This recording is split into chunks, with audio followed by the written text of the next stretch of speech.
Okay, everyone, we'll get started. Thank you so much. So my name is Yvonne Diaz, and I'm an ALK positive patient diagnosed in August 2021 on first-line brigatinib, and thankfully still on that.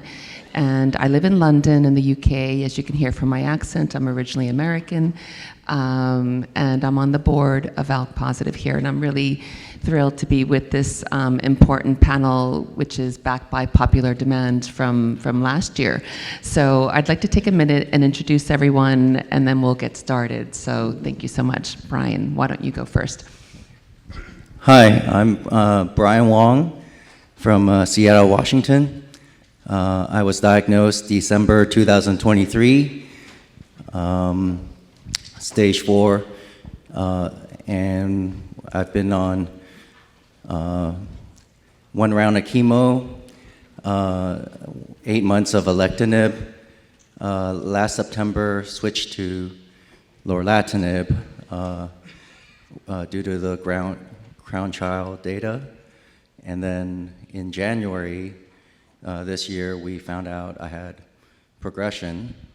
So I now have MET amplification on top of my ALK. We switched treatment to crizotinib and lorlatinib in April, and now we're considering a 5th line of treatment. Hey everybody, I'm Jane from outside of Boston. I was diagnosed in September of 23, stage 4. I had a cough for a couple weeks, thought it was annoying, went to urgent care, and found tumors in both lungs and a trace pleural effusion.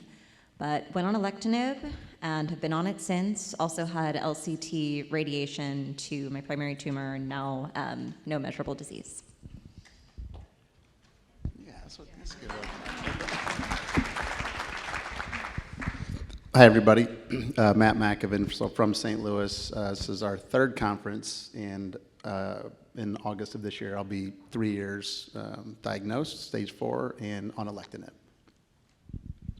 And I am Matt's wife, Stephanie McAvin. St. Louis, we've been married 22 years, and 3 kids at home. Okay, so as you can see, we have quite a diverse panel with really different experiences already in terms of the treatments that we're on and our makeup. And I wanted to start with Brian because, frankly, you know, so many of us, when we get diagnosed, we're shocked and we get this disease, and then we see people, okay, you got on your TKI and it's all like pretty, you expect that median PFS, and you've had a rougher ride than a lot of people. So how are you dealing with the mental side of this? Because one thing is dealing with the medical stuff, which is big and demanding, but the other side of it. So how do you get through that all? Yeah, it's been a pretty bumpy, 2025 so far. We found out I had the progression with MET amplification. We did 2 lymph node biopsies this year to confirm that, but amid all of that, we had a trip planned to Maldives for myself and my wife for our 10-year anniversary, and we had a decision to make. It would have been a 30-hour plus trip just to get to Maldives, so pretty risky, but we still decided to do it. I made her a promise 10 years ago, to take her there and for a 10-year mark, and we decided to go, and I'm glad we went because on that trip, I was able to actually forget about the progression and what was coming up next. And we went on a boat tour and came across a pod of 200 plus dolphins. So creating that priceless memory, was worth it to me. And of course, after we got back, then I've had 2 hospitalizations, multiple ER visits, and multiple thoras, pleurics or lung catheter reimplanted and taken out again, but now we're going to plan our next trip, next month, and still go on our cruise, and we're going to hit up Dr. Shaw in Boston right after that, and and go back to Seattle.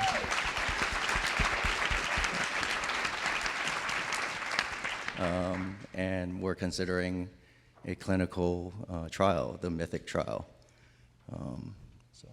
I love that, and still doing the trip, still making those memories, making that promise that you made to your wife. That's beautiful, and then integrating it with your care. Good use of travel. So yeah, thank you so much for sharing that, and we really have every finger crossed that everything goes well, because we want everyone to have a fair chance at getting back to life.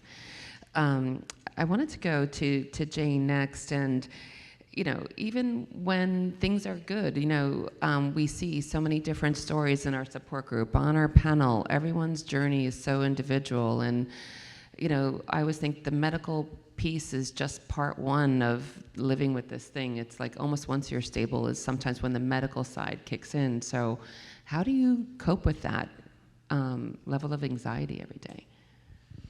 Yeah, I think for me there has been a real upside to finding this. I have this really vivid moment of getting that phone call of, we need you to come in immediately, which I knew meant this is cancer. And just looking around, and I'm a theater kid, so my mind goes to like our town and this spoiler alert, Emily, she dies young. She goes back and she sees her neighborhood, and she's just, wow, human beings are so blind. Can you ever really realize how incredible this all is? And in that moment, it was like, yes, I actually can. And really since then, I've felt like I want to just squeeze every drop of joy, every drop of awe, of fun. And that's balanced with knowing that, I don't know what's coming. I do still get really bad anxiety. I recently turned 40, and kind of realizing this, I don't know how many milestone birthdays I'm gonna get. I fully had a panic attack.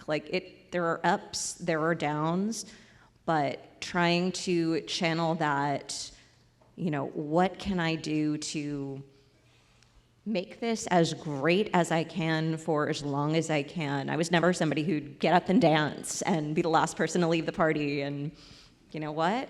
Why not? So. Yeah. That's beautiful.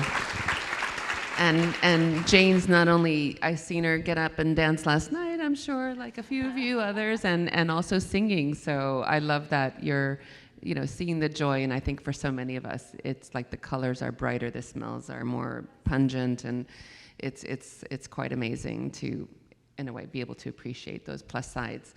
And Matt, coming to you, I got to meet you at the first Philadelphia Summit, and you were just in your first year, I believe, about to hit that anniversary, and again with your beautiful wife. And so tell us more, because I think you talked about when you were first diagnosed, and you, I think, saw a few patients, and that kind of gave you some hope there. So maybe tell us a bit more. A couple of things. First of all, I sat and had dinner with Brian last night and learned about the Maldives, so I want to take that trip. That sounds amazing. We also just went on a cruise recently to Alaska. It was fantastic. And then afterwards, we got back and watched Poop Cruise on Netflix. Do not watch that before you go on the cruise, Brian. It will freak you out. So, sorry I planted that seed.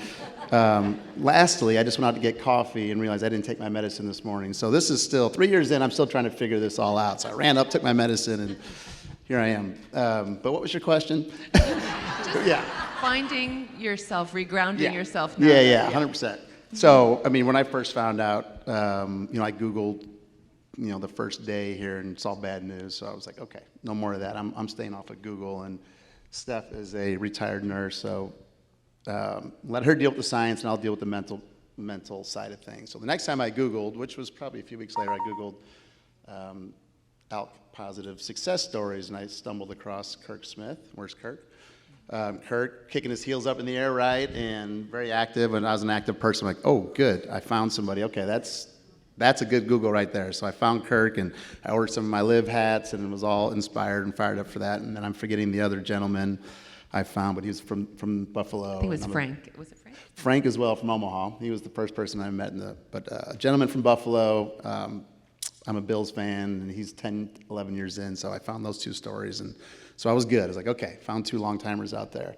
And then I threw myself into some kind of books in the mental side of things, and, everybody's different, but I have 3 books that I wrote down just, if people maybe in their first year or so that helped me. One's The Obstacle is the Way by Ryan Holiday, and it's kind of stoicism, and really, there's no way to go around this. You kind of have to go through it. It's what we have to deal with. So there's kind of control what you can control, and we're going to take this journey head on. Another one, the guy talked about it last year, a book called On Fire, and it's a story about a boy from St. Louis, actually, burned 100% of his body, wasn't supposed to live, and this was 40 years ago now. He's a motivational speaker, and kind of, Jane, what you just said, he's kind of lived his life on fire with purpose ever since then, lost most of his fingers. He's been to my organization to speak. He loves Coldplay. Coldplay's kind of popular right now as well. But he can play Coldplay on the piano with no fingers. And so I've seen him and wow, what a inspiring story. And really the message from his book is hope is a superpower. So I took that with me because I'm a very optimistic person. Okay, I do think hope is a superpower. And then there's another one, The Anti-Cancer, A New Way of Life. And it kind of focuses on diet, and I'd say the biggest thing I took from it is I eat a lot of blueberries now. There are all kinds of, you can dive into it really deep. I took a few things from it and kind of off and went after those 3 books, and just kind of been taking it a day at a time since then. That's Sorry, wonderful. embarrassing my care partner. That's great. And I wanted to come to Stephanie next because when we were chatting before, and obviously we've spoken before, one of the things I love, we all have our PALKI, to use Jay Rosenbaum's amazing term that you gave us last year, and care partner, whatever it is, right? And we need that person in our lives. And I love how you two split it because, Matt, you did share that you found being in the support group a little bit triggering at times, and I think we've all been there. And sometimes, how do you self-select and get yourself off of there, and appointing someone else to be that person who goes and does the research, right? Not all of us have the stomach. It's hard not to get sucked in by the data and what that might mean or not mean. So finding someone else to help us there. So maybe, Stephanie, you can talk about the role you play. Yeah, well, it's interesting. This is just kind of the dynamic of our marriage, which, I'm more the detailed person, so that's just the role we've taken with his diagnosis. Is I'm the one that's, are you taking your medicine? Do you have the refills? I'm the one that's taking the notes here, and I look over and Matt's scrolling on Facebook. One time, it wasn't Facebook. What are you doing? You have the diagnosis here. Wasn't Facebook.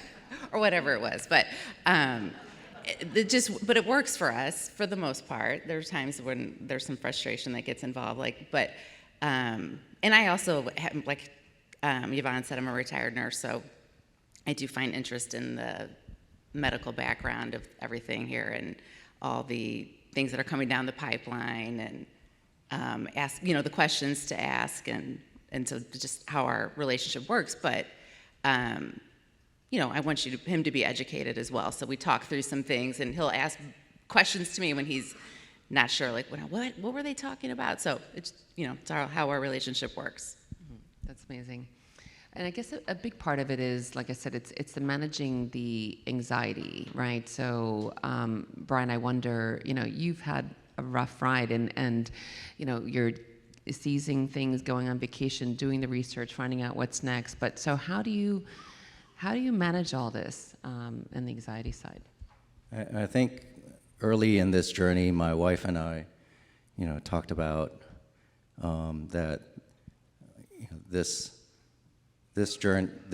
cancer is gonna, throw us curveballs, and we're not gonna let it stop us from living our lives and doing the things that we like, bring us joy, like traveling.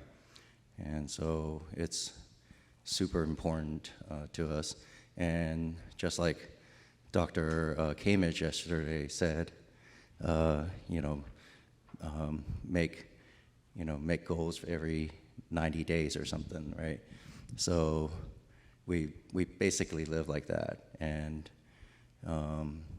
I don't typically get scanxiety, and I don't even have a fear of the MRI machine. I listen to 1980s pop. That's incredible. While they do the MRI, Right. So that's what I request every single time. So it's important for us to, just keep living our lives, make memories with the kids, and even though this year we've gone through everything under the sun, from the progression, insurance denial, appeal, instant denial of the appeal, so uncertainties with our insurance, and everything else after that. So we just keep rolling on. I mean, that's amazing because, frankly, you're living in a high state of anxiety like every single day, and the fact that you don't get stressed by the scans is just, one of the many things. But I love what you're doing to kind of keep yourself centered, and that's incredible. Stephanie, when we were chatting earlier, you talked about on scan day how you keep a normal day, and maybe that's a way of also dealing with, like, I'm not going to let the scan day define my day in a way. It's the part of, we've integrated it into life. Yes, I very much keep the routine. I think leading up, typically Matt does scans on Thursday. So Monday, Tuesday, Wednesday, I don't even think about it. We don't talk about it. Wednesday night we go to bed. Do you remember you have the scan tomorrow? Yes. What time do you have to be there? He says the time. And we proceed with the morning. You leave. I do my routine. And that day I allow myself to let it creep in a little bit. But I keep doing the things I normally do. And luckily, our doctor typically calls that day, late afternoon at some point, with the results. So I think trying not to focus too much on it, keeping up with the routine has been helpful for me to just not spend too much of my energy dwelling on this phone call, the inevitable, because regardless of what the phone call says, we're going to move forward. Yeah, that's right. I don't know, Ronnie, if you have anything more to add on I that. think so. So I have a history of anxiety that got really bad around my pregnancies. I had postpartum OCD, and I didn't want to take a lot of medication around those times. So I went through some pretty intensive cognitive behavioral therapy. I now see a therapist through my cancer center. And I think my biggest takeaway from all of that is learning to kind of live alongside the anxiety. Those thoughts are going to be there. You can't banish them. They're just going to grow. And you are living in the discomfort. You are living in the unknown. And just the acceptance of that kind of can make it just a little easier to go through it. And I also do have to agree with Dr. Flores. America's Sweethearts, really good medicine. Matt, sorry, as you're drinking your coffee there, anything to add on, do you get the anxiety? How do you manage? I really don't. I don't know. Only because I still work full time. I'm a sales leader at a tech company, and I'm busy. Mm-hmm. So I don't, like Steph said, they do kind of sneak up on me often, which I'd rather than be thinking about it all the time. So I'd say now, my doctor's been calling more like by 10 or 11 o'clock. So there'll be a period after the scans, I'm like, okay, inevitably I will get the news of progression's coming. So I think part of it is just preparing for that. I know that'll come sometime. So you start to think about it a little bit, what if, but generally I'm staying busy enough that it kind of sneaks up on me. That's just the way I deal with it. Yeah. I don't think I have my head buried in the sand, but I also don't know I'm not going to get a whole lot from stressing about it. So I know I've seen people have gone through progression. I know they're in front of me today, hundreds of you. So I know it happens and people are still here. And so I don't stress about it too much, really. Yeah, no, I think it's remarkable. I mean, from my own personal experience, I try and tell myself I'm not stressed, and so I go about like, oh, big deal, these things happen all the time, and I go in, and then I find myself like really exhausted, particularly the day of the scan results, and I don't even realize that I'm working. I'll be working from home mainly most days, and I'll just find like this overwhelming need to go and sleep, and I have to go down for a nap. So it's like, I think you can tell yourself what you want yourself to believe, but there's so much below the surface that we don't even realize is happening. I don't know. Yeah, I think that rings true with me as well, for sure, because I do have those days where I'm like, I just need to get in bed for an hour here at 2 o'clock, Yeah. and I'm just going to kind of reset, and it probably is because It's there, I right? pushed It's it always back, there. and yeah. Yeah.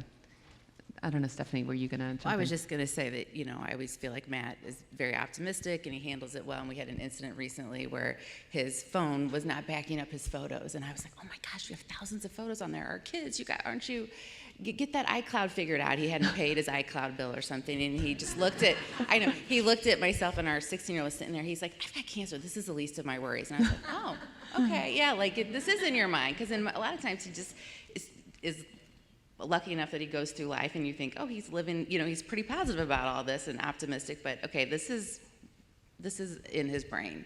Yeah, I know, and that's an important thing. And Jane, because you're back at work, you're very private with your cancer, so it's really hard, right? Do you want to talk a bit, because you have a young family, you're back at work, and trying to manage all that and resume normality, it's not easy. It's not easy. It's sort of, there are two sides of it. In a way, I think having almost no one in my life know about it has helped me to just have a sense of normalcy.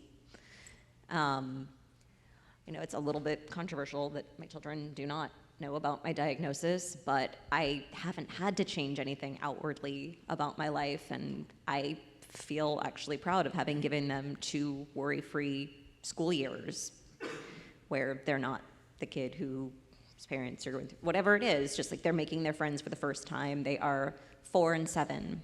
So my younger one was about to start preschool, or had just started preschool, and my older one had just started kindergarten. So like forming these brand new relationships, and I just didn't want to, I had the luxury of being able to not throw this other thing at them. And that's not to say like everybody do what's best for you. I think most like people in the position to advise say like be honest with your kids and you do what's right for you.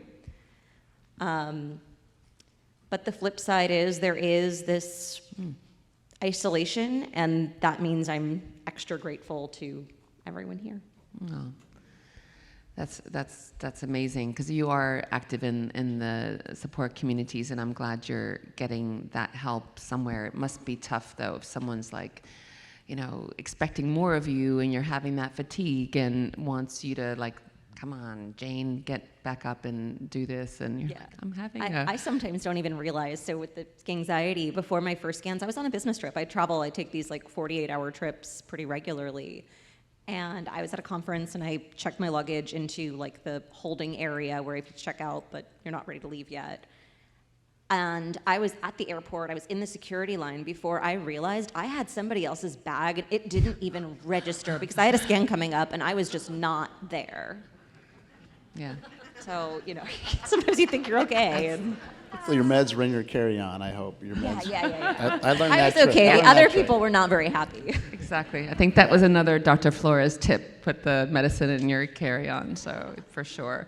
And I think while we're still on the topic of work, I mean, you know, ALK lung cancer, it happens in a younger population, right? We're raising our families, we're in the prime earning years, or trying to start a family or have a career. So I think it's not easy to kind of get through all of that. The one thing I'd say, I have twin sons like Matt and Stephanie, and they were 14 when I was first diagnosed, and we had to tell them before I even knew what was happening that the whole thing was taking forever, and of course they were freaked out. But once we got through that, I did take off quite a bit of time from work. I've gone back to work, but I took off a year. And when I went back, what I didn't appreciate is how my children would react. They were so excited to see me going back to work because they took it as a sign that I was well. they've only known a mother who's overworked. So I just thought, gosh, I didn't really think of it as that positive way. But anyway, so it's interesting. It also helps me feel normal. I don't know, Brian, are you back at work? And No, I'm actually on FMLA and just focusing on, fighting this cancer. I thought about going back to work this year, but then the progression hit, so we've decided to focus on my health.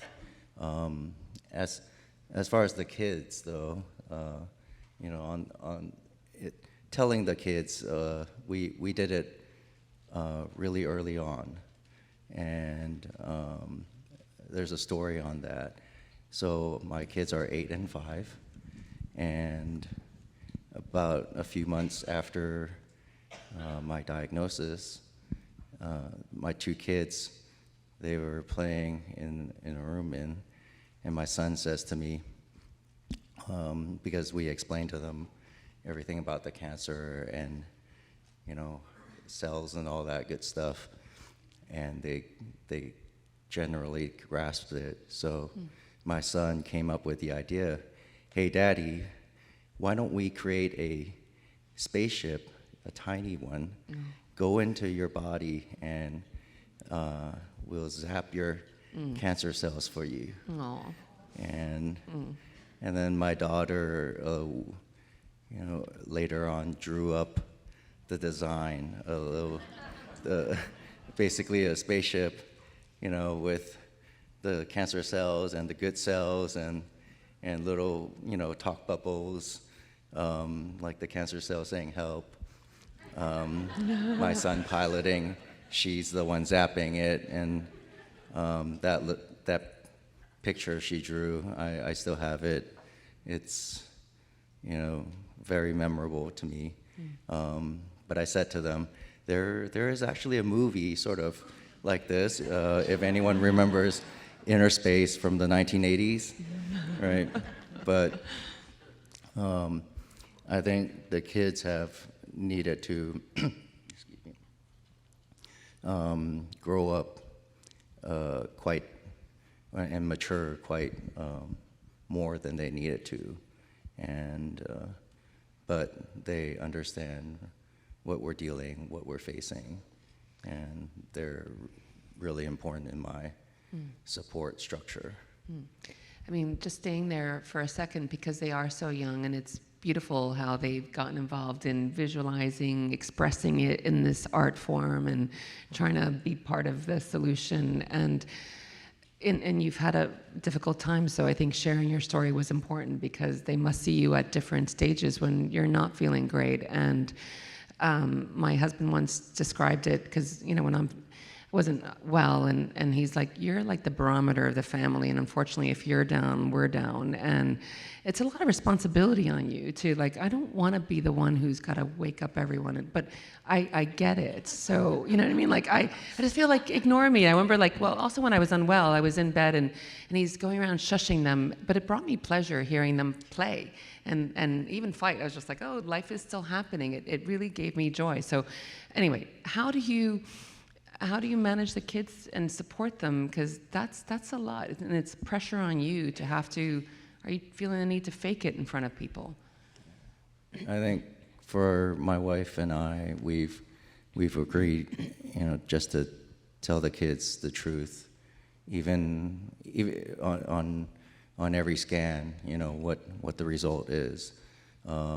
At first, my daughter, in that first year when she was in, I think, first grade, I think we were going out to Nashville to establish care with Dr. Lovely as a second opinion. And my daughter was actually afraid because she thought that I would end up in the hospital again, like the original diagnosis. I spent a week in the hospital when they first, found out about my cancer. So, and I think she was afraid of that happening again. So we explained it to her that no, we're Daddy is going to see a really good doctor. Here's the picture of her, and and showed her And she calmed down after that and understood. And it's just being truthful with them. They understand it now, but definitely we've asked them essentially to grow up faster than they should, you know. Yeah, that's so challenging. I mean, Matt and Stephanie, obviously you have your 3 sons, and you know, it's cancer is happening to the whole family. So how have you managed it as a family? Yeah, I'd say, early on we did talk about it with them, and I feel like first diagnosed, people were bringing meals over, and it was to the point. Finally, it's like, we're good. We don't. I mean, Yeah. It's not like my symptoms weren't to the point where I was ever in bed or anything like that. So they knew something was up. Like, this is weird. Why do we keep getting all this food? Like, what's going on? And we're like, this is what's going on. Well, the amount of crumble cookies we got, which I love a crumble cookie, but I was like, no, I mean, boxes. So we don't talk about it a lot. Every now and then, maybe when a scan's coming up, I'll just I will ask them, hey, do you want to know what's going on? And they will, like, yeah, what is happening? And tell them about the quarterly scan, and everything's kind of on track. But we don't talk about it a lot. Maybe you talk about it with them more than I realize. And you had a little blip in some lab work recently, and I think at dinner it was just kind of matter of fact, like, oh, we're holding the medicine for a couple days. Dad's labs were off. I don't know if it's because they're boys, but they're very like, okay, and they keep on moving. Dad's working, Dad's going to the gym, Dad's coaching soccer, so to them, he seems fine. So Completely relate to that. I think your behavior is like what they're looking to, right? And so I think all of us. And I often joke around that my sons, I was unwell in the beginning, and I was in bed, I was losing all this weight, I couldn't eat, and just would fall asleep suddenly, and the kids took to doing their homework in my bed, eating their meals in my bed, they wouldn't leave, and then started my TKI, felt pretty darn good, not too long, and rejoined the dinner table. And then when they started being mean to me, I knew they're no longer afraid. They are teenage boys, so they have to be grumpy teenagers, and it gave me pleasure. Like, they're being mean to me again. I'm like, this is really perverse. Really perverse. But it is a nice sign. It's a nice, it's a benefit we have. So I did want to also talk about like loss in the community, I guess, and how each one of us deals with that. We see progression, it's like we meet so many amazing people in our community, and it's the hardest thing. We meet people who get us right away. We form these bonds. I don't know about you guys, but you just form this friendship quite quickly in a way that maybe I don't with other people normally, and because there's just that level of understanding. But we see the loss, we see the progression, so I wonder, how do we each deal with that? And I wonder, Brian, do you want to start us there? Yeah, so in early May, after my April hospitalization, I did a post on Facebook, our ALK Positive group, just saying, hey, I have MET amplification, right, and plus ALK, and this fellow patient from Ukraine reached out to me. His name is Leonid, and he had everything that I had. Same symptoms, right? Same ALK plus MET amplification. He was also on crizotinib plus lorlatinib, like me. He also had blood clots and pleural effusion, a lot worse. But and he was on oxygen 24/7, and that would only keep his oxygen at like 70. So he was in pretty rough shape. And but he was sending me a private message to try to understand, my situation, because we had the same, everything, right? And so we were sending messages back and forth, for that week. He even sent me his YouTube channel, where, and I found out that he was a pellet mill manufacturer for farmers. I guess he created machines, pellet mill machines, for farmers in Ukraine. And so this new friendship, I thought, there's someone I can chat with here. And then a week later, his wife posts that he's in the hospital and not in good shape. And a couple of days later, I sent a message to see how he's doing, and his wife responds that he passed away. So, for me, it's like brand new friendship. I didn't know him very well, but I thought, here's almost a kindred spirit establishing here with someone with the same situation as me. And that actually hit me hard because, and so a month later, in mid-June, I actually sent a message to his wife and to see how she's doing. And she, was actually very thankful that I sent that message, because I told her that even though I didn't know Leonid very well, it was only a new friendship, I still consider him a friend, and I mourn him as a friend.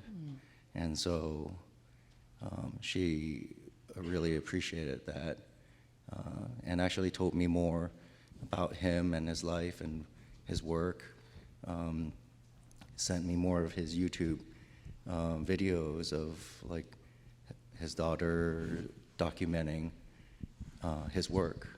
And even though it was Ukrainian, I watched it, and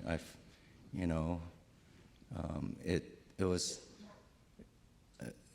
for me, just remembering him made me feel better. Yeah. So. I think that's so important, and honoring him and watching his videos, what a beautiful way to keep his memory alive, and what he did, was important for his family and for you to keep that connection. But that's really challenging, especially because you had such a unique situation and you found that one person. But yeah, we all have such individual responses, and I think, I often repeat these things to myself, like, how do I keep focus in the face of this kind of very difficult news? And Jane, I don't know if you want to add anything on how you deal with like these difficult moments when you see losses or progression or community. How do you stay grounded, and how does that affect you? It's really difficult. I think it does just bring home, as someone who feels well and acts normal and acts like this isn't a part of life, it reminds you that it is. And you, even though maybe you didn't know these people at all, maybe you just followed their posts a little bit, you cared about them and you saw them and you wanted more for them and you want more for all of us. And it's hard, and I try to sit with it. Honestly, sometimes I will take a couple days away from reading posts after something like that, because it's difficult to process. But you also want to honor that and try to move forward meaningfully and the most of what we've got. Yeah. I mean, Matt, I don't know if you have any experience or want to share anything, because you talked about self-selecting, and Yeah. you mentioned that a little bit earlier, but. Yeah. I, early on, I leaned into the Facebook group, right? What an amazing resource, and I had my alerts set up, and then, I don't know how many months in, you get an alert that you're not prepared for, and you're like, oh, ow, that hurt. That set me back a little bit. So I unsubscribed from alerts, just honestly, just because I want to be prepared. I'll kind of opt in when I want to opt in, and either go do a little reading, provide some positive reinforcement, or just know that I'm going to go read something. It's the reality of what we're all dealing with. But so I just kind of pick and choose my moments to go out to the page and read up on it, because if you're not prepared for it, and on Tuesday afternoon you're in the middle of work, it can catch you off guard, and just so it's just how I've dealt with it personally. So. Yeah, I mean, that would happen to me right before bed. I'd made the mistake of opening, like, let me just scroll for a minute. Yeah. And it's like, why now? Yeah. I mean, and Stephanie, I wanted to come back, because as a Palkie, as a care partner, all the attention, rightly, is on the patients, but also, like, who's looking after you? There is a fatigue that comes from being there all the time, having to, and especially a lot of onus is also put on you in your particular situation. So where do you get your support from? How do you keep the strength going? And it must also be hard, because you got to step in and you got to step back, and knowing what moment you're meant to act in what way. It's got to be tough for our partners, right? I mean, every day they're there, and it's not easy knowing which way to behave. Yeah, I probably don't behave the right way all the times. In fact, today Henry and I were walking together, and we were talking about the walk today, and I said, I've been coaching, or talking about the talk, and I've been coaching Matt on some things not to say, and he's like, well, why not? That's like what he does. He likes to take 12,000 steps a day or whatever, and I'm like, oh yeah, this is the wife, you guys all want to hear that. So, okay, back to the question. As a care partner, I have a very lovely group of women in my life who are huge supporters of me, and when it comes scan time, it's funny. Some of them just know that week. They're like, okay, is it this week? They'll check in, or maybe I'll say, oh, we have this going on. So I have a lot of good friends that listen. I think like I said, keeping my routine. I have activities, certain things that I like to do. I play tennis. All that, keeping active just keeps my brain healthy and keeps me emotionally going. And I think the way our relationship works, just Matt's positivity keeps me going, because he's the optimist, I'm the realist in our relationship, and so that kind of just works for us. That's amazing. That's amazing.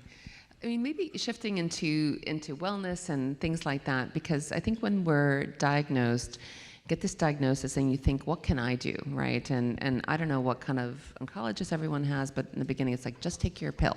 Like, that's what you got to do. And it feels so like, I want to do something more, and obviously we don't want to do harm, right? And because we know so many, if you're taking herbals, like, there can be an interaction. So I guess, does anyone have any wellness hacks? How do you, we talked about exercise yesterday, the benefits, and it's amazing to see a real clinical trial now showing there's a real benefit to doing that. So I think for all of us, it's a little lesson, like try and do those brisk walks. And anyway, so I guess, does anyone have any? Brian, do you want to go first? Yeah, so my typical day begins with, after I drop off the kids to school and stuff, I go on like a 1 to 2 mile walk around our neighborhood, and that really helps me, with my energy.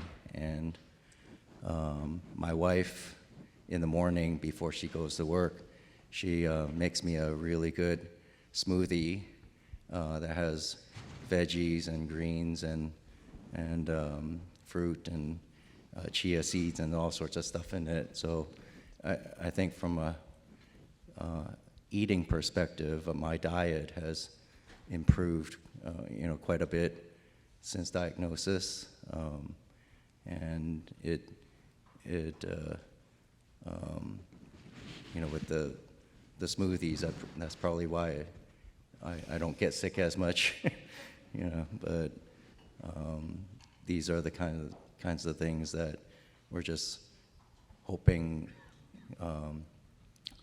each thing that we do that is, improves our body, helps us fight this cancer a little better. Yeah, and I think also the mind, right? It's not just the body, but the mind connection. And I think I read in Canada, they give you a prescription of like a national park access for free, which is so amazing. There is something about being out there in nature, and I don't know if you guys have also experienced that, and or just whatever your wellness hacks are. Jane, do you want to go next?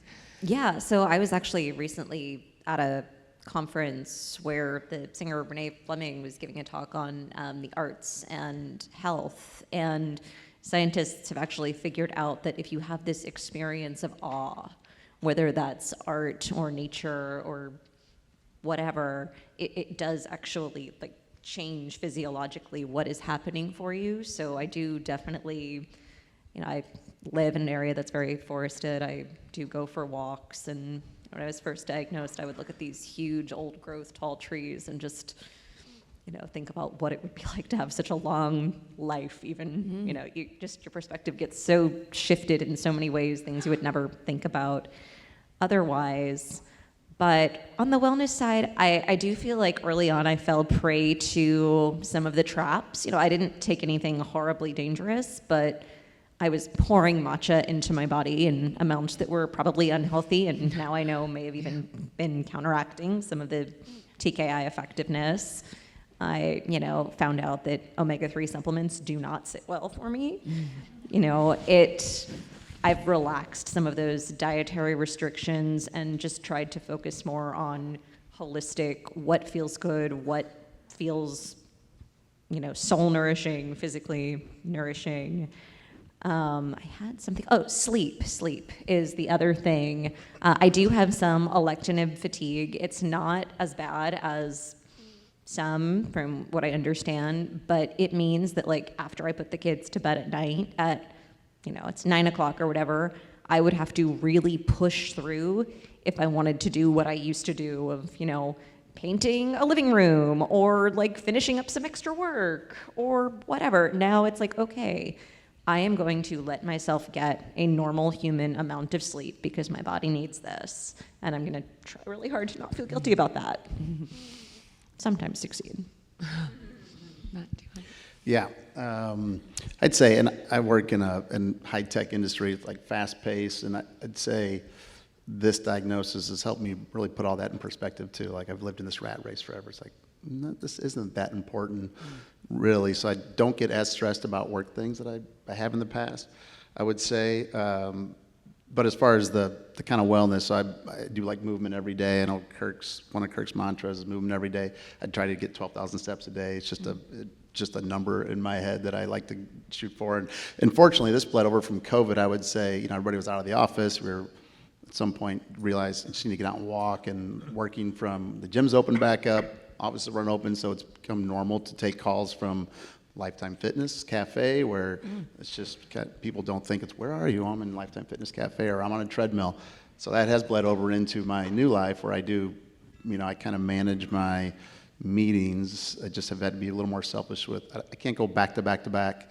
I need to put breaks in there. I need to get to the gym because this is a priority. And if it's internal calls, I'm going to be on a treadmill. I'm not going to be on video. It's just, I've been at my company 26 years. The president of our company had a really intense battle with cancer, so it's kind of, it's not taboo, talk about it. So I've been fortunate to be able to incorporate that into my life, just the movement, the exercise. I walk a lot. I lift weights. I don't run a lot. I used to play soccer until a couple of years ago, and it's like I don't want to risk hurting myself. I want to be able to keep moving. So yeah, I just try to get steps in and keep at the gym, and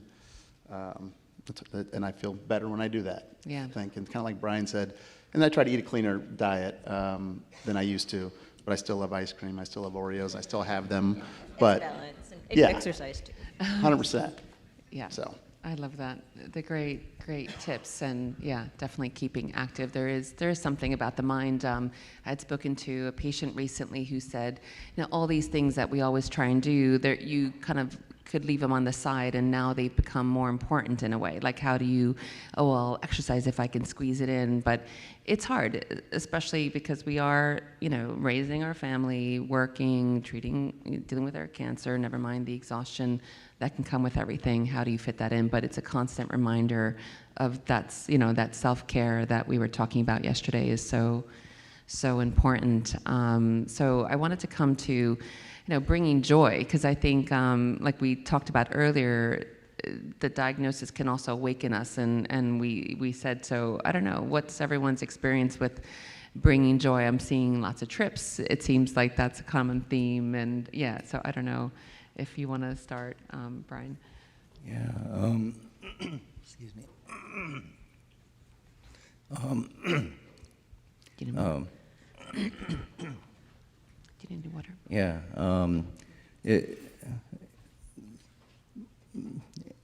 The trips are really important to us. It's it just breaks up all the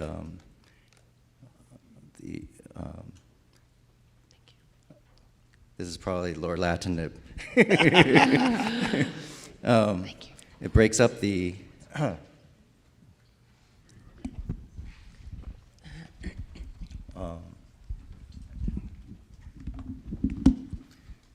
it breaks up the from the scans and the appointments and everything. So folk.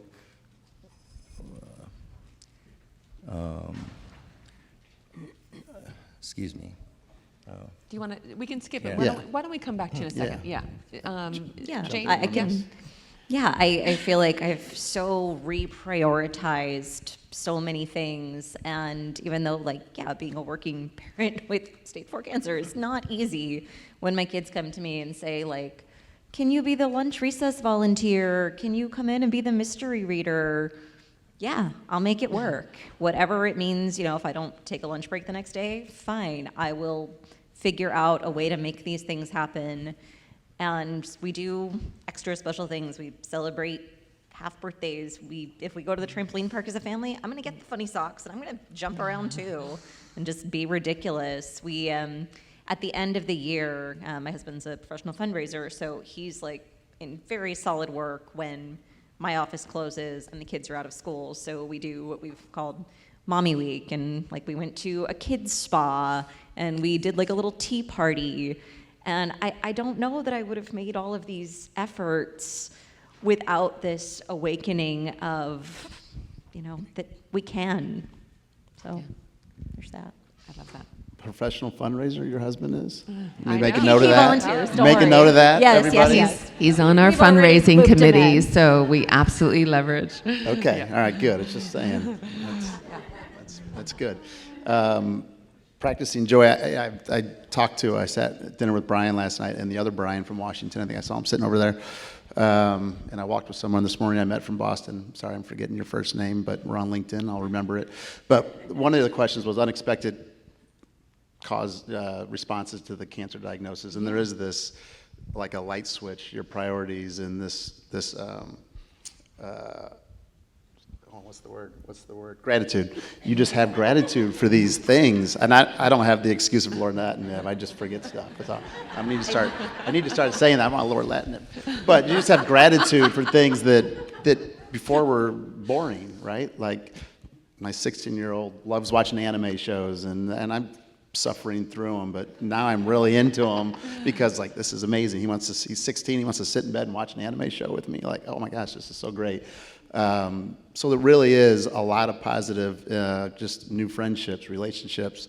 There's some that don't bring you energy and joy, and it's I don't want to spend time with those people.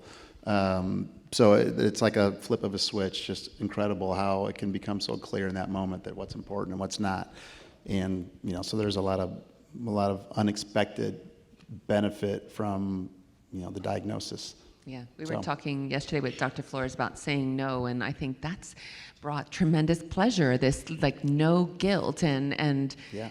I love my mother, but sometimes when she calls me, I'm like, I gotta go, Mom, or I'm feeling tired. I'll make up a fake nap I'm gonna take, and oh, sorry, I'm feeling really tired. I pull that cancer card out, even though it's, I don't. It's a nice trump card to play sometimes. Yeah, it is. Just kind of It's keep it in the I'm back so sorry. pocket. Oh, I gotta go now, and just that's amazing, not having to be. There's a quote now that we don't have to be perfect, we can be good, or I can't remember, I'm butchering it, but it's something like that. Like, it's like, actually, yes, we can say no. It's really empowering to think about that awareness of our time is the most important thing, and who we give time to, who we give our energy to, right? Because there's friends who are zapping, or family members, whoever it might be, and just being aware of that. Like, I don't have to do this.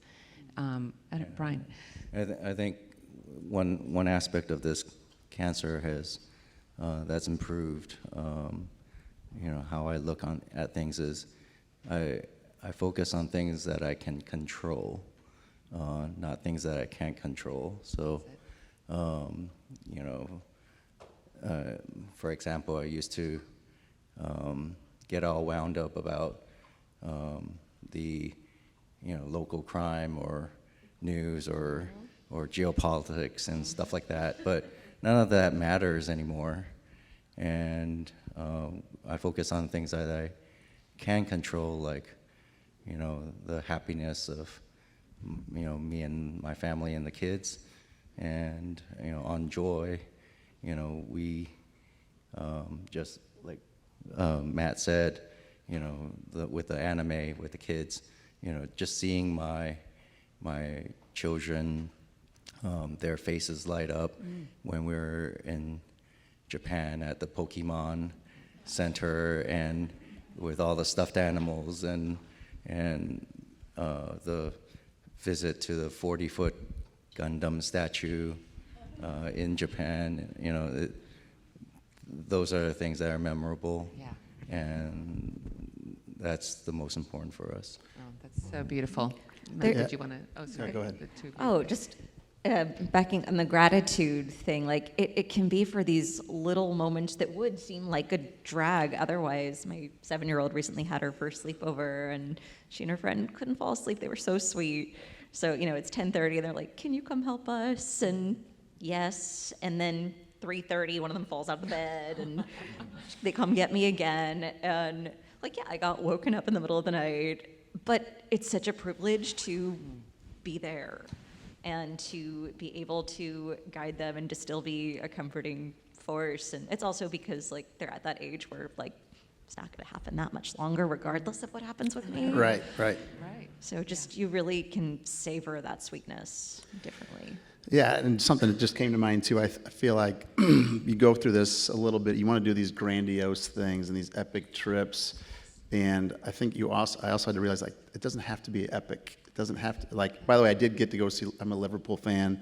I had friends take me 2 weeks after diagnosis to go to a Liverpool game, and it was epic. The best. Lived up to the hype, and then 2 years later, I went back to Liverpool Stadium and saw them there. So if anybody's a Liverpool fan, I recommend it. But you have to realize it doesn't have to be that. It can be watching a movie and just these little moments. And I think balancing, finding peace, and you don't have to, you don't have to create this bucket list. And you've got time, and appreciate these little things. And while I want to be more urgent with some of these things, it doesn't have to all be done this year. Slow down. Enjoy it, and enjoy these little moments you have while they're eating breakfast before they go to school, whatever, and then mix in some of these cool trips. I'm taking my twins to Charleston next weekend to see the Mumford and Sons. First kind of boys trip like that. It's going to be amazing. So that's kind of epic-y, not quite epic, but it's just Totally balancing epic. the big trips with the little trips, or the little things, I should say. I love that, and I absolutely had the similar thing. My first year of diagnosis, I went crazy. I don't know about anyone else. If you did this, I'd scheduled lots of holidays. We went to the Grand Canyon and to Greece, and by the end, my kids were like, "Stop! Can you stop, please? Or do we have to go away again?" And it's like, okay. And it was just like being there, making the smoothie. There's so much joy. Them needing, one coming up, "I have a spot here. What do I Right. do about this?" Oh, my son's asking me for skin advice. This is so, starved for attention as a mom to son sometimes. "Oh, what do you need from me?"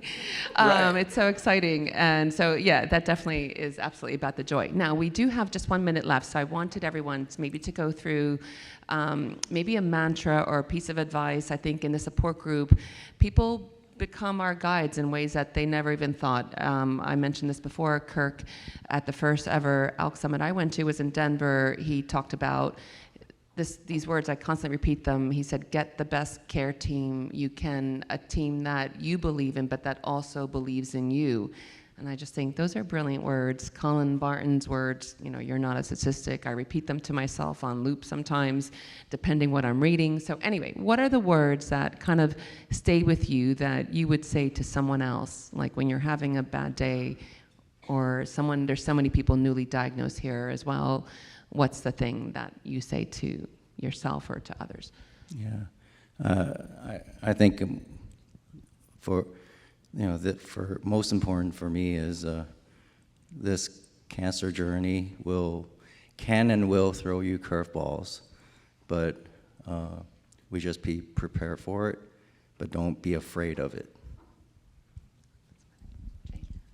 I think one of the things that I've seen from people who've been through this for a long time, or what I think of looking at other medical developments, you know, I know multiple people in their 60s and 70s who are HIV positive. And that is that there is so much hope, and that we do have the power collectively to bring about these advances, to play a role. And that doesn't mean we're always feeling up to monumental gestures, but there is a lot to look to that is so positive when we're feeling up to it. Yeah, it's a great one. I think, you know, hope as a superpower is one that I keep with me, and I do believe in it. I don't know if it's all scientifically proven, but I'm going to stick with it anyway. But yeah, I have reminders on my calendars to keep me kind of grounded, because you do, after 3 years, you start to fade into the normal, like, oh, things are good, and almost lose that little sense of just living on fire. But yeah, another one I keep with me is, you know, we can't always choose the path we walk in life, but we can choose how we walk it and how we show up each day. And that's a choice we have. And sometimes I need that reminder, how am I going to show up today in this given day? And they're not all perfect days, but kind of reset each day and try to win that day. Oh, I think for me, we've got a saying with our group of friends is YOLO, and that's even been pre-cancer. So, and I think everybody up here is pretty good that we're doing that. You know, make the plans. I think the first 2 years of your diagnosis, it worked out that our vacations would be planned 1 week after his scan. I'm like, oh, well, you know what? We're going to go on vacation regardless of what these scans say. So that's the one thing. And the other thing I wanted to say is, for me, and I think I tell this, you know, we were out to dinner with my girlfriends the other night, and her mom has bladder cancer. And I'm like, well, I feel like it's always helpful to know, like, well, when he progresses, there is a plan B, and just to kind of have that, what your questions are going to be educated. I'll rewatch, you know, every couple months those ALK talks, an ALK talk or the ALK 101s, just to kind of refresh in my memory, like, okay, these are the questions I need to ask when this time happens, and just having that sense of being prepared for that time when it does happen gives me a little sense of, okay, I'm prepared, and I'll have some relief when we walk into that doctor's office and have to have that conversation. Thank you so much. I love all these pieces of advice. Another one I read in the support group that I'll just leave you with is, it was a gentleman who'd been skiing and with his family, and he just said, don't spend the good days waiting for the bad. And I think that is so true. We must really think of that all the time, because we are being given the greatest gift of all. And it's tough every day, sometimes walking in these shoes, but there is so much, you know, look, just enjoy today, enjoy the moment of today. Maybe the whole day isn't great, right? But like you said. Yvonne, and before we get off the stage, I had to ask you today, I'm like, are you still working? Because you are out, I follow you on social media, and thank you for all of your advocacy, your travel. I feel guilty when I see it sometimes. I have to tune you out. I'm like, oh. But thank you so much. Everybody. Really kind. But, yeah. That's my mental therapy, by the way. Yeah. That's the one thing I will say. This is how I cope, is the advocacy, it's the support, it's the volunteerism. So find whatever works for you. Thank you, Matt. Yeah. That's very kind. Thank you, everyone. Beautiful panel. Thank you. Thank you.